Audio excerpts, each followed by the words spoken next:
Evelyn Gray sat across from her boss under the bright office lights, the same lights she had worked beneath for 7 long years. Mr. Turner gave her a polite smile as he pushed a bottle of water toward her, a gesture she had learned to fear. "Evelyn, you're our hardest worker," he began, "a real workhorse." She didn't blink. She didn't move. Then he added, "But the new senior operations manager role requires strategic vision, and honestly, I don't see that in you." The words hit the room like a dropped hammer. "We're giving the position to Chloe," he finished. Evelyn stood slowly, her face calm and unreadable, and walked out without a single word. She pushed through the stairwell door and walked down 8 concrete floors, her footsteps sharp in the silent space. Outside, the cold Minneapolis air wrapped around her, but she barely felt it. Evelyn reached her car and sat still, gripping the steering wheel as her phone buzzed. It was her daughter, Lily. "Mom, rehearsal is at 6. Can you come?" Evelyn stared at the screen, remembering every game, recital, and dinner she had missed. She turned the key. She wasn't going back upstairs. Not today, not ever for free. When Evelyn stepped into the kitchen at home, Lily looked up in shock. "Mom? Why are you home? Are you sick?" she asked, clutching her violin. Evelyn swallowed hard. "No, sweetheart. I just decided to leave early." Lily hesitated, her eyes heavy with a truth she'd been carrying. "Do you ever choose me over work?" Evelyn felt something inside her crack. "Yes," she whispered. "Starting today, I do. Get your things. We're going to rehearsal." By Monday morning, Evelyn arrived at work at exactly 9 a.m. for the first time in her career. Her desk was buried in red alerts, old tasks, and midnight crises she had always fixed for everyone else. She took a deep breath and began forwarding each one to its rightful department. Finance tickets to finance. Engineering errors to engineering. Product issues to product. Her inbox shrank from 50 tasks to 4. The office stared, confused. Evelyn didn't look up. She was finally doing only her job. At 10:30 a.m., a major alert struck. Atlas Logistics' main dashboard had frozen. Evelyn's hands twitched. She knew the problem and could fix it in minutes. Instead, she opened a new ticket, documented the issue, and assigned it to engineering. Minutes later, messages poured in. "Evelyn, can you handle this? Evelyn, please just fix it." She typed the same answer every time. "Engineering is handling it as protocol requires." Across the floor, whispers rose. The magic was gone. Evelyn kept her eyes on her screen. Chloe, the new senior manager, hurried toward Evelyn holding a leather notebook and wearing a nervous smile. "Evelyn, hi. Brad says you usually fix the Atlas dashboard issue in minutes. Could you maybe check it?" Evelyn turned slowly and placed a thick binder on Chloe's desk. "Everything you need is in here. Page 42. Chloe stared at the binder like it was a bomb. "But what if I break something?" she whispered. "Then," Evelyn said gently, "you'll learn how to fix it. You're the manager now." During the 11 a.m. meeting, Brad projected a wall of red tickets for everyone to see. Normally, that board was empty because Evelyn cleared it before sunrise. Today it glowed like a Christmas tree. "Evelyn," Brad snapped, "why is this backlog untouched?" The room turned to her. Calmly, she replied, "Those are engineering tasks. They've been assigned to engineering." Brad's jaw tightened. "But they're not fixed." "Correct," she said. "I'm not an engineer." On Tuesday, chaos erupted. The Atlas Logistics dashboard, the company's biggest client, crashed completely. Phones rang. People ran. Engineering panicked. Evelyn stayed still. She documented the problem, escalated it, and moved on to her next task. Minutes later, Tomas from engineering wrote, "Evelyn, help. What's the workaround?" She typed, "It's a new error. No workaround. Find the cause and update me." Tomas went silent. The floor felt the shift. Evelyn was no longer the department's secret superhero. Brad stormed out of his office and ordered everyone into a war room. The tension was thick as he pointed at Evelyn. "You fixed this exact issue 3 months ago," he yelled. 15 minutes. And now you refuse." Evelyn met his anger with steady eyes. "That was a minor sync error. This is a full system failure. It belongs to engineering." Brad slammed the table. "We are losing millions." "Then follow the process," she said quietly. "Not the shortcuts." The room fell silent until an email notification chimed on Brad's laptop. He turned the screen toward everyone. It was from Atlas Logistics CTO, a breach of contract notice, copied to the CEO. Chloe turned pale. Brad looked around wildly, desperate. "If you don't fix this, Evelyn, this is on you," he shouted. Evelyn didn't flinch. "You assigned engineering work to me for years. Today, I'm doing my real job." She stood. The entire room watched her walk out, calm as fire. By late afternoon, engineering finally uncovered the root cause. Tomas slipped into Evelyn's inbox with a private message. Someone changed a core configuration at 3 a.m. Sunday. Manual change. High-level access. Evelyn sat still as the meaning sank in. Only directors had that kind of access. Tomas added, "It wasn't an accident. Someone caused this." Evelyn looked through the glass wall at Brad pacing in his office. A sinking feeling settled in her chest. Tomas arrived at a small meeting room carrying a USB drive, his hands shaking. "I can't keep this," he whispered. "But you need to see it." He plugged in the drive and showed her a timeline, dozens of tiny system manipulations stretching back months. "These weren't bugs," he said. "Someone created these fires on purpose." Evelyn stared at the pattern, cold and precise. One name kept appearing. One admin account. One person. Brad. Evelyn felt numb as she drove home that night, the USB hidden inside her coat. Lily was waiting at the table with homework open. "Mom, you look tired," she whispered. Evelyn forced a smile. "Just a long day." Lily walked closer. "You should quit. They don't treat you right." Evelyn froze. The truth in her daughter's soft voice cut deeper than any crisis at work. "Maybe you're right," she whispered. "Maybe it's time." After Lily went to bed, Evelyn stayed up organizing her evidence. Emails. Late-night calls. Old requests. Brad's demands. Every out-of-scope fix she had ever done. She encrypted it, backed it up, and made 2 copies. She didn't plan to attack him, not yet. She was done being tactical. She was going to be strategic now. "If he pushes me again," she whispered, closing her laptop, "I take this to the top." The next morning, the office was strangely quiet. People whispered as Evelyn walked by. Brad had filed a behavior review. HR wanted a meeting. Evelyn entered the room to find Brad already seated, pretending to be disappointed in her. "You've become rigid," he said softly. "Uncooperative. That's not teamwork." HR nodded slowly, taking notes. Evelyn said nothing. Instead, she placed a thick folder on the table. "I brought documentation," she said quietly.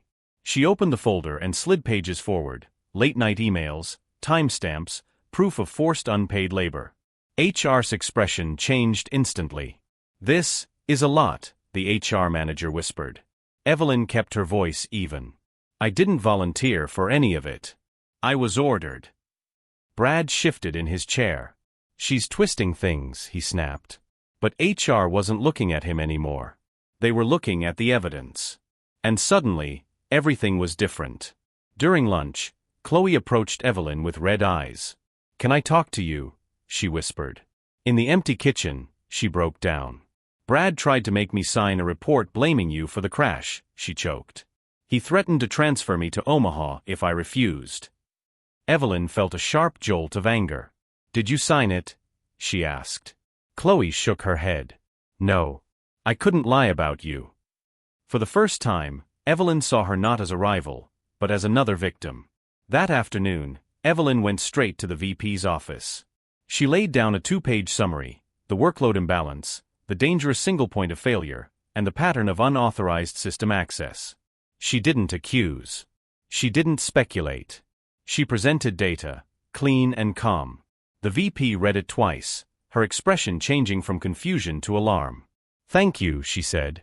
"Internal controls will review this immediately." Evelyn nodded. The wheels had finally begun to turn. Internal auditors arrived the next morning, quiet, serious, and carrying thick binders. They interviewed everyone. Analysts. Engineers. Chloe. Tomas. They built a map of who depended on whom. Every road led to Evelyn. Every crisis led to Brad. By noon, Brad stopped pretending to smile. His hands shook whenever an auditor passed his desk. And for the first time in years, the operations floor felt hopeful. Someone was finally watching. When auditors interviewed Evelyn, she spoke plainly. "I followed protocol," she said. "The system was unstable because someone changed core settings." She didn't mention the USB. She didn't need to. The auditors already had suspicions. "Thank you, Ms. Gray," one of them said. "This has been enlightening." As she left the room, she saw Brad watching her from his office, his face pale. He knew something was coming. He just didn't know when. By the next day, the investigation reached deeper than anyone expected. The auditors pulled system logs from the company's external hosting partner, logs Brad couldn't delete. When Evelyn walked past the glass conference room, she saw the auditors staring at a projection of timestamps and IP addresses. One of them pointed directly at Brad's home address on the screen. Another circled the Sunday 3 a.m. entry. Evelyn didn't smile. She just kept walking. That afternoon, HR called another meeting, Evelyn, Brad, and the auditors. Brad tried to keep his voice calm. "She's unstable," he insisted. "Bitter about the promotion. She's turning the team against me." The auditors didn't react. Instead, they played a short audio clip. Brad's own voice filled the room. "Sometimes you have to push the system. I tweaked a few access rights." Brad's face drained of color. HR leaned back, stunned. The truth was out. By the time Evelyn returned to her desk, the entire floor felt different. People whispered as security walked quietly toward Brad's office. Chloe looked at Evelyn with wide eyes. Did they really find something?" Evelyn nodded once. "They found everything." Chloe exhaled shakily. "I'm so sorry he put you through that." Evelyn shook her head. "He put everyone through it." The floor fell silent as Brad was escorted out. The next day, an all-staff email arrived. "Brad Turner is no longer with the company. We wish him the best." No details. No explanation. But everyone already knew. Analysts whispered. Engineers stared. Managers avoided eye contact. Evelyn walked into the break room to refill her water and felt dozens of eyes on her. Not fear. Not judgment. Respect. Quiet, cautious respect. For the first time, she was seen. Later that morning, the VP requested a private meeting with Evelyn. The room was warm, quiet, and filled with expensive leather chairs. The VP smiled politely. "Evelyn, we need your leadership. The board has approved a stabilization plan, and we'd like you to step in as interim operations manager." Another executive added, "We can't offer full pay yet, but we can give you a stipend." Very generous. Evelyn's face stayed completely still. She set a black folder on the table. "I prepared something," she said. The executives flipped through her pages. New staffing levels, cross-training budgets, a paid on-call rotation, and a complete restructure of roles. "You don't need an interim manager," she said softly. "You need a director." She pointed to the last page. "This is the required salary and bonus package. These are my conditions." The room went silent. One executive leaned forward with a gentle smile. "Evelyn, this request is ambitious. Given the circumstances, aren't you worried about pushing too hard?" Evelyn shook her head. "Not anymore." They watched her calmly gather her folder and stand. "I won't rebuild the same broken system. Not for a title. Not for a stipend. Not at the cost of my life." She stepped toward the door. "If you want real stability, that's the price." The walk back to the elevator felt strangely peaceful. Evelyn passed by the operations floor, seeing the team working quietly, system stable for the first time in months. Tomas gave her a respectful nod. Chloe mouthed, "Thank you." Evelyn simply smiled. She didn't owe anyone miracles anymore. She didn't owe anyone her nights. She stepped into the elevator and let the doors close in front of her. Outside, the cold air bit her cheeks, but she breathed deeper than she had in years. Her phone buzzed. It was Lily. "Mom, please come early today," the text read. "I want you to hear the new piece." Evelyn stared at the message, her eyes softening. She typed back, "I'll be there early. I promise." She slipped her phone into her pocket and walked toward her car, feeling lighter than she ever had before. That evening, Evelyn sat in the front row of the school auditorium. When Lily stepped onto the stage, She searched the crowd nervously, until her eyes found her mother. Evelyn raised a hand and smiled. Lily's face lit up. She lifted her violin and began to play, each note warm and bright. Evelyn felt tears sting her eyes. For the first time, she wasn't thinking about servers, alerts, or failures. She was just a mom. Present. Whole. The next morning, Evelyn woke up before her alarm, but for the first time in years, she didn't immediately check her work phone. She made breakfast with Lily, laughing over burnt toast and spilled juice. "You're happier," Lily said quietly. Evelyn smiled. "I feel lighter." As she drove Lily to school, she realized she wasn't rushing, wasn't panicking, wasn't carrying the weight of a department on her back. She was finally breathing. When Evelyn arrived at work at 9 a.m., the office felt different. Analysts were calmer. Engineers weren't scrambling. Processes, real processes, were working. Chloe stopped by Evelyn's desk holding a cup of tea. "I've been thinking," she said softly. "You didn't have to help me. You didn't owe me anything. Thank you for not letting him ruin me too." Evelyn nodded. "Just be better than he was." Chloe nodded back, eyes firm with new resolve. By midweek, HR sent a quiet message confirming Brad's termination. No drama. No meeting. Just a clean ending. People whispered about his downfall, but Evelyn didn't add her voice. She didn't need revenge. She needed peace. That afternoon, the auditors returned to tie up loose ends. One of them approached her gently. "Your documentation saved this place," he said. Evelyn shook her head. "I saved myself." The company was a bonus. The VP requested a follow-up meeting with Evelyn, a smaller room this time, without the pressure of negotiation. "We've reviewed your proposal," she said. "We agree with your structure. The department needs it." Evelyn listened quietly as the VP continued. "The board wants to move forward with your full plan. Staffing, roles, training, and the new rotation." Evelyn kept her face calm, but inside, she felt something soften. They had understood. Finally. Then the VP slid a letter across the table. "This is our final offer," she said. "Director of Operations. Full salary. Full bonus structure. Effective immediately." Evelyn stared at the letter for a long moment. She thought of her sleepless nights, her unpaid hours, her quiet suffering. She thought of Lily asking, "Do you ever choose me?" She looked up slowly. "Thank you," she said. "I'll review it. And I'll get back to you." Evelyn didn't sign the offer right away.